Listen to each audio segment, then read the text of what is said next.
sometimes I wonder, I can even understand rocket science. ஆனா MS தோனியை எப்படிப்பா had பண்றீங்க அப்படின்றத மட்டும் என்னால புரிஞ்சிக்கவே முடியாது. But facts are facts. There are so many haters for தல MS தோனி. அத பத்தி நிறைய பேசியிருக்காங்க. I came across a video where Madan Gowri ஏன் MS தோனிக்கு இவ்வளவு ஹேட்டர்ஸ் அப்படின்னு சொல்லிட்டு ஒரு சில தியரிஸை புட் ஃபார்வர்ட் பண்ணியிருந்தாரு. அதை பத்தியும் டிஸ்கஸ் பண்ண போறோம். ஆல்சோ அவர் சொல்ல மறந்த இன்னும் சில தியரிஸ் இருக்கு, அதெல்லாம் நான் உங்களோட டிஸ்கஸ் பண்ண போறேன். So without any further ado, let's dive into the video. தனி ஒருவன் நினைத்து விட்டார்.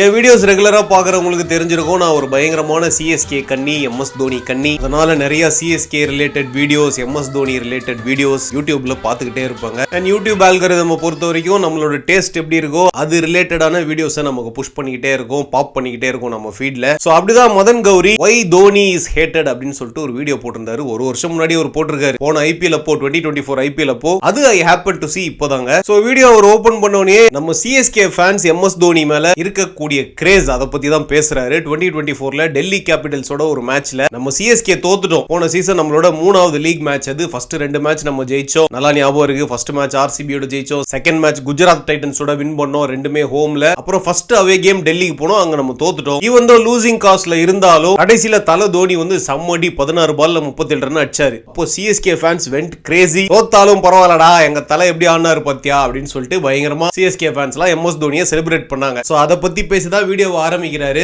MS தோனியை நிறைய பேர் ஹேட் பண்றதுக்கு காரணம் அந்த வீடியோல அவர் சொல்ல, நான் சொல்றேன் நம்ம சிஎஸ்கே ஃபேன்ஸ் தான், MS தோனி ஃபேன்ஸ் தான் அப்படின்னு சொல்லிட்டு ஒரு தியரி இருக்கு. அவருக்கு நீங்க கொடுக்கிற ஹைப் ரொம்ப ஓவரா இருக்கு, மத்த பிளேயர்ஸ்லாம் அவுட் ஆகணும், தலைவன் தோனி ஆடுறத பார்த்தா போதும் அப்படின்லாம் ஒரு சில சிஎஸ்கே ஃபேன்ஸ் பண்றாங்க. அதெல்லாம் பார்த்தா கடுப்பாகுது. அதனாலதான் MS தோனியை எங்களுக்கு பிடிக்க மாட்டேங்குது அப்படின்னு நிறைய பேர் சுத்திக்கிட்டு இருக்காங்க. நான் MS தோனி ரசிகன் தான், ஆனா சிஎஸ்கே தோத்தாலும் பரவாயில்ல, MS தோனி அடிச்சா போதும் நினைக்கிற ஆள் நான் கிடையாது. MS தோனி நல்லா அடிக்கணும், சிஎஸ்கேவும் ஜெயிக்கணும். எனக்கு ஃபர்ஸ்ட் சிஎஸ்கே ஜெயிக்கணும், அதுக்கப்புறம் தான் எல்லாமே. சரி, சிஎஸ்கே லூசிங் காஸ்ட்ல தலைவன் இந்த மாதிரி 16 பால் 37 ரன்லாம் அடிச்சா ஒரு ஆறுதல் பரிசு மாதிரி நினைச்சுப்பேன், அதுல ஒன்னும் தப்பு கிடையாது. பட் மத்தவங்க சீக்கிரம் அவுட் ஆகணும், சிஎஸ்கே தோத்தாலும் பரவாயில்ல, தல தோனி வந்து 2 6 அடிச்சா போதும் அப்படி யோசிக்கிற ஆள் நான் கிடையாது. அந்த மாதிரி ஃபேன்ஸை பார்த்தாதான் MS தோனி மேல கடுப்பாகுது அப்படின்னு சொல்றவங்களுக்கு நான் என்ன சொல்றேன், அந்த மாதிரி பண்ற ஃபேன்ஸை நீங்க ஹேட் பண்ணுங்கப்பா. அதுக்கு MS தோனி என்ன பண்ணுவாரு, அவரா சொல்றாரு, அவரையே ஹேட் பண்றீங்க. கண்ணாடியை திருப்பினா ஆட்டோ எப்படி ஓடுன்ற மாதிரி தான் இந்த தியரி. Anyway moving on. Madan Gowri அவரோட வீடியோல ரொம்ப முக்கியமா ஹைலைட் பண்ணி பேசின விஷயம் என்ன அப்படின்னு பாத்தீங்கன்னா,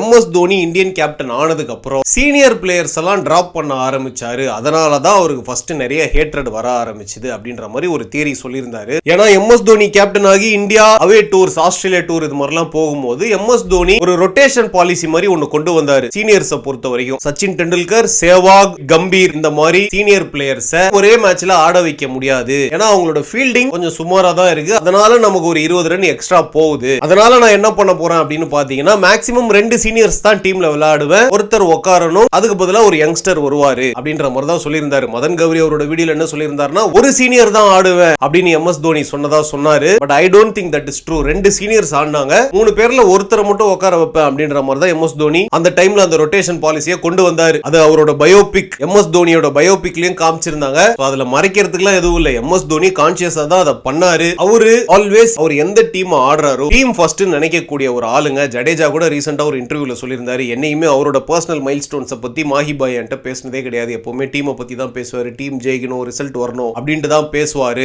அந்த மாதிரி ஒரு ஆளா MS தோனி இருக்கிறப்போ இந்தியன் கேப்டனா அவருக்கு ஒரு பொசிஷன் கொடுத்தப்போ டெஃபினட்டா டீம் நல்லா பெர்ஃபார்ம் பண்ணும், அவே கண்ட்ரீஸ்ல எல்லாம் ஜெயிக்கணும் அப்படின்றதுக்காக அவர் ஒரு டிசிஷன் எடுத்தாரு. அது நிறைய பேருக்கு பிடிக்கலைங்க. That didn't sit well with many people. Also Sehwag, Gambhir இந்த மாதிரி எக்ஸ் பிளேயர்ஸ் எல்லாம் எப்பவுமே தோனியை தாக்கி பேசியிருக்காங்க அப்படின்ற மாதிரிலாம் மதன் கௌரி சொன்னாரு. சோ ஆப்வியஸா நிறைய பிளேயர்ஸ்க்குமே, எக்ஸ் இந்தியன் பிளேயர்ஸ்க்குமே MS தோனியை பிடிக்காது அப்படின்ற மாதிரிலாம் சொன்னாரு. சேவாக் அந்த மாதிரி ஒரு பர்சனாலிட்டி தாங்க, பட் அதை வச்சு அவரை ஜட்ஜ் பண்ண முடியாது. அவர் எல்லாரையும் போட்டு கலாய்ப்பாரு, இந்த மாதிரி அகைன்ஸ்டா பேசுவாரு, திடீர்னு பார்த்தா அவங்கள பிரைஸ் பண்ணி பேசுவாரு. MS தோனியை புகழ்ந்தா அவர் பேசியிருக்காரு, நான் பார்த்திருக்கேன். கம்பீரும் அப்படிதான், கம்பீரையும் புரிஞ்சுக்க முடியாது, ரொம்ப ஸ்ட்ரைட் ஃபார்வர்டான ஒரு ஆளு. பட் அவருமே MS தோனியை புகழ்ந்து நிறைய பேசியிருக்காருங்க, நான் வீடியோஸ் எல்லாம் பார்த்திருக்கேன். கம்பீரும் சரி சேவாகும் சரி MS தோனி மாதிரி ஒரு கேப்டனை திரும்ப இந்தியாவால ப்ரொடியூஸ் பண்ண முடியாது, அந்த மாதிரி ஒரு விக்கெட் கீப்பர் பேட்ஸ்மேனை திரும்ப இந்தியாவால ப்ரொடியூஸ் பண்ண முடியாதுன்னு சொல்லியிருக்காங்க. சோ அதனால எக்ஸ் பிளேயர்ஸ் எல்லாருக்குமே பீப்புள் லைக் சேவாக், கம்பீர், ஹர்பஜன் சிங் இவங்க எல்லாம் தோனி ஹேட்டர்ஸ் அப்படின்னு பிராண்ட் பண்ண முடியாது. சில டைம் அவங்க கொஞ்சம் இன்டர்வியூஸ்ல தோனிக்கு அகைன்ஸ்டாவும் பேசுவாங்க, சில டைம் பாசிட்டிவாவும் பேசுவாங்க. I think they are just straight forward people, கொஞ்சம் மிஸ் அண்டர்ஸ்டாண்ட் பண்ணிக்கிறாங்க எல்லாரும். பட் யா சேவாகுக்கும் தோனிக்கும் ஒரு சின்ன ஃபிரிக்ஷன் டீம்ல இருக்கும்போதே இருந்தது அப்படின்னு தான் சொன்னாங்க. ஏன்னா 2011 வேர்ல்டு கப் வின் பண்ணதுக்கு அப்புறம் சேவாக் வந்து இனிமேல் நான் டீம்ல ஆடணும்னா நான் கேப்டனா தான் இருப்பேன், கேப்டனா இல்லனா இந்த டீம்ல ஆட மாட்டேன் அப்படின்லாம் ஸ்டேட்மெண்ட் விட்டாரு. போயிட்டாரு. அப்புறம் 2015ல சேவாக் ரிட்டையர்ட் ஆகும்போது he wanted a farewell match it seems. But தோனியும் பிசிசிஐயும் அதை பண்ணி கொடுக்கல அப்படின்றதுனால சேவாகுக்கு தோனி மேல ஒரு வருத்தம் அப்படின்னும் மதன் கௌரி அந்த வீடியோல சொல்லியிருந்தாரு. எனக்கு தெரிஞ்சு ஃபேர்வெல் மேட்ச்னு இந்தியாவுக்கு சச்சின் டெண்டுல்கரை தாண்டி யாருக்குமே பெருசா கொடுக்கலைங்க. அந்த ட்ரெண்ட பிசிசிஐ பெருசா எடுக்க மாட்டேங்கிறாங்க. எம்எஸ் தோனி இவ்வளவு பண்ணிருக்காரு, இவ்வளவு டிராபிஸ் அடிச்சு கொடுத்திருக்காரு, அவருக்குமே ஒரு ப்ராப்பர் ஃபேர்வெல் பண்ணல. எம்எஸ் தோனி திட்டமிட்டு சேவாகுக்கு ஃபேர்வெல் பண்ணக்கூடாது அப்படின்லாம் எதுவும் பண்ணல. அண்ட் ஆல்சோ அந்த லைம் லைட் சேவாகு கிடைக்க கூடாது, எனக்கு தான் கிடைக்கணும்னு நினைச்சிருந்தா அவரு பிசிசிஐ ரிக்வெஸ்ட் பண்ணி எனக்கு ஒரு ஃபேர்வெல் மேட்ச் கொடுங்க அப்படின்ட்டு தோனி சொல்லிருக்கலாம். பட் அமைதியா அவர் பாட்டு 2020ல ஒரு இன்ஸ்டாகிராம் போஸ்ட் போட்டு ரிட்டையர் ஆயிட்டு போயிட்டாரு. அந்த மாதிரி மனுஷங்க மாஹி. சோ யா, இந்த மாதிரி சீனியர் பிளேயர்ஸ் எல்லாம் உட்கார வச்சுட்டு இப்போ ஐபிஎல்ல தோனி மட்டும் சீனியர் பிளேயர் ஆயும் 44 வயசாயும் ஆடிக்கிட்டு இருக்காரு அப்படின்றதுனால நிறைய பேர் தோனியை ஹேட் பண்றாங்க அப்படின்ற மாதிரி சொல்லியிருந்தாரு. என்னன்னாங்க, இன்டர்நேஷனல் கிரிக்கெட் வேறங்க, ஐபிஎல் வேறங்க. அந்த புரிதல் இல்லனா நம்ம என்ன பண்ண முடியும்? எம்எஸ் தோனி இந்தியாவுக்கு ரிட்டையர்ட் ஆகாம 44 வயசு வரைக்கும் ஆடிக்கிட்டு இருந்தாருன்னா நீங்க சொல்ற பாயிண்ட ஒத்துக்கலாம், அவரை கிரிட்டிசைஸ் பண்ணலாம். பட் அவரு 39ல அவரோட பீக் ஃபிட்னஸ்ல இருக்கும்போது ரிட்டையர்ட் ஆனாருங்க. இந்தியன் கிரிக்கெட்ல இன்னொரு யங்ஸ்டரோட பொசிஷனை அவர் எடுத்துக்கல. ஐபிஎல்ன்றது ஒரு பிராண்ட் சம்பந்தப்பட்டது, பணம் சம்பந்தப்பட்டது. அதுல ஒரு பிரான்சைஸ்க்கும் ஒரு பிராண்ட் வேல்யூ இருக்கிற பிளேயர் வேணும். அந்த மாதிரி ஏகப்பட்ட ஃபேக்டர்ஸ் இருக்கு. சிஎஸ்கே எம்எஸ் தோனியை விட மாட்டேங்கிறாங்க. நீங்க எவ்வளவு வேணா ஆடுங்க தல, நாங்க உங்களை பேக் பண்றோம் அப்படின்னு ஒரு மேனேஜ்மெண்ட் சொல்லும் போது எனக்கு உடம்புல சக்தி இருக்கா இல்லையான்னு நான் ஜட்ஜ் பண்ணிட்டு ஒரு சீசனும் வந்து விளையாடுவேன் அப்படின்னு அவரு ஒரு முடிவு எடுக்கிறதுல என்ன தப்புங்க? எஸ், ஃபேன்ஸா நிறைய பேருக்கு கிளப் தான் ஃபர்ஸ்ட், எம்எஸ் தோனிலாம் அப்புறம் அப்படின்னு கூட ஒரு சில ஃபேன்ஸ் யோசிக்கலாம். எனக்குமே கிளப் ரொம்ப முக்கியங்க. But I am also an MS Dhoni fan. அதனால அவர் எது பண்ணாலும் கிளப்போட இன்ட்ரெஸ்ட மைண்ட்ல வச்சு தான் பண்ணுவாரு. he will definitely not do anything that will make a negative impact on the club. எனக்கு தெரிஞ்சு இன்னும் ஒரு சீசன் டெஃபினட்டா ஆட தான் போறாரு. சோ தோனி அவரு கேப்டனா இருக்கும்போது மத்த சீனியர்ஸ் ரிட்டையர்ட் ஆக சொல்லிட்டு இப்ப அவர் மட்டும் ரிட்டையர்ட் ஆக மாட்டாரே அப்படின்னு ஹேட் பண்ற ஆசாமிகளுக்கு நான் என்ன சொல்றேன் அப்படின்னா, இன்டர்நேஷனல் கிரிக்கெட் வேறங்க, ஐபிஎல் வேறங்க, அவ்வளவுதாங்க, சிம்பிள். அப்புறம் எம்ஜி அவரோட வீடியோல சொல்ல மறந்த ஒரு தியரி ஒன்னு இருக்குங்க. ஒரு பெரிய கூட்டம், ஒரு சில Virat Kohli fans 2019 world cup செமிஃபைனல்ல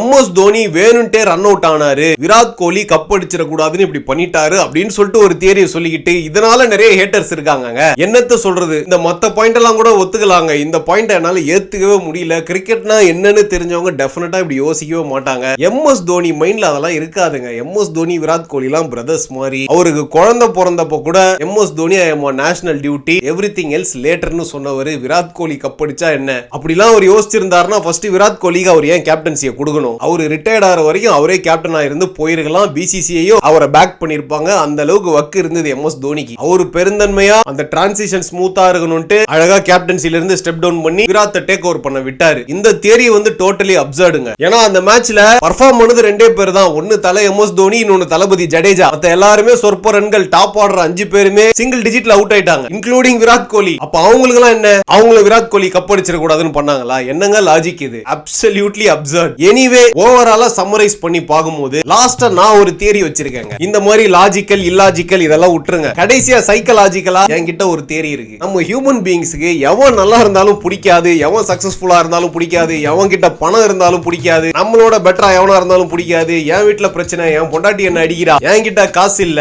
எனக்கு வேலை இல்ல, அந்த மாதிரி ஒரு தனிப்பட்ட மனிதனுக்கு ஏதாவது ஒரு பிரச்சனை இருந்ததுன்னா அதை இந்த மாதிரி பப்ளிக் ஃபிகர்ஸ் மேல, பாப்புலர் ஃபிகர்ஸ் மேல காமிச்சிக்கிட்டு வன்மத்தை கொட்டிக்கிட்டு ஆன்லைன்ல வந்து அபியூசிவா கமெண்ட்ஸ் போட்டுக்கிட்டு வாழ்க்கையை ஓட்டிக்கிட்டு நிறைய பேர் இருக்காங்க. பொறாமை, jealousy, Vanmam for no reason. நான் இப்ப இந்த ஆன்லைன்ல வீடியோஸ் எல்லாம் பாக்குறேன், யார பார்த்தாலும் யாருக்கும் பிடிக்க மாட்டேங்குதுங்க. தனுஷ் வந்து ஆடியோ லான்ச்ல பேசுறாரு, என்ன இவன் சூப்பர் ஸ்டார் மாதிரி பேசுறான், இவனை பார்த்தாலே பிடிக்கலன்னு வந்து எல்லாம் சொல்றாங்க. விஜய் சேதுபதி பையன் ஃபர்ஸ்ட் படம் நடிக்கிறாரு, இவனை மூஞ்ச பார்த்தாலே அடிக்கணும் போல இருக்கு, இவனை பார்த்தாலே எரிச்சலா இருக்குன்னு வந்து கமெண்ட் போடுறாங்க. ஆக மொத்தம் எவனுமே பாப்புலரா இருக்க கூடாது, பப்ளிக் ஃபிகரா இருக்க கூடாது, நல்லா இருக்க கூடாது, யாருக்கும் பிடிக்க மாட்டேங்குது. as simple as that. so yeah, just wanted to talk about this ங்க. ஏன்னா என்ன பொறுத்த வரைக்கும் MS Dhoni doesn't deserve hate. he is such a nice man, such a nice human being, but he can be misunderstood. and அத பத்தி அவர் பெருசா கவலைப்படவும் மாட்டாரு. அவர் பாட்டுக்கு அவர் வாழ்க்கையை வாழ்ந்துகிட்டு இருக்காரு. அதுவும் எனக்கு ரொம்ப பிடிச்ச ஒரு குவாலிட்டி. சோ பகல்னு ஒன்னு இருந்தா இரவுன்னு ஒன்னு இருக்கும், அது மாதிரி லவ்னு இருந்தா ஹேட்டும் இருக்கும். it is a package for everybody. யாரும் இதுக்கு விதிவிலக்கு கிடையாது. எம்எஸ் தோனியும் விதிவிலக்கு கிடையாது. எனிவே எனக்கு எம்எஸ் தோனி ரொம்ப பிடிக்குங்க. எம்எஸ் தோனியை பிடிச்ச கோடான கோடி ரசிகர்கள் இருப்பீங்க. உங்களுக்கு ஏன் எம்எஸ் தோனியை பிடிக்கும் அப்படின்றத கமெண்ட் செக்ஷன்ல டிராப் பண்ணலாம். ஆல்சோ உங்களோட தியரி, ஏன் எம்எஸ் தோனியை நிறைய பேர் வெறுக்கிறாங்க, உங்களோட தாட்ஸ் எதுவா இருந்தாலும் கமெண்ட் செக்ஷன்ல டிராப் பண்ணுங்க. I'll be very very happy to read it and interact with you guys. Hope you like the video. நான் இன்னொரு சுவாரஸ்யமான வீடியோல சீக்கிரம் உங்களை சந்திக்கிறேன். Until then, tada, bye bye, see you. Vatta mame durre.